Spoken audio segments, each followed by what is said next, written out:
baiklah, apa yang parent perlu lakukan adalah get ready the set Hana and Mary, dan juga kita pilih tempat yang luas yang selesa untuk anak-anak bermain.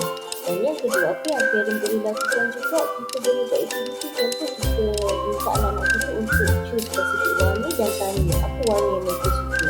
Dan kemudian aktiviti counting, mengunduh pun boleh. Contoh, kita bagi tahu berapa warna kuning yang ada, berapa warna hijau yang ada, warna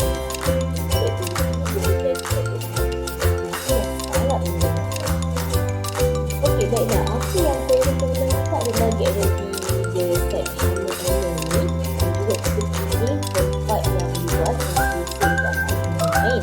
Dan yang kedua, apa yang parent Hi parents, the benefit of playing the dropper game just now is the first one, it can be used as an exercise for pencil grips.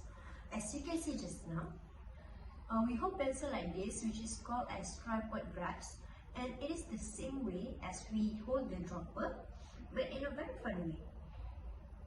See the water dripping as we pinch the dropper. The second benefit of the activity is that we can teach the children to learn colour in a very fun way. For example, just now I used pink, blue and orange colour. So as we drop the colour, we can introduce the colours to our children. The last, which is the third benefit, is to make a very fun activity that can be used for indoor or even outdoor activity.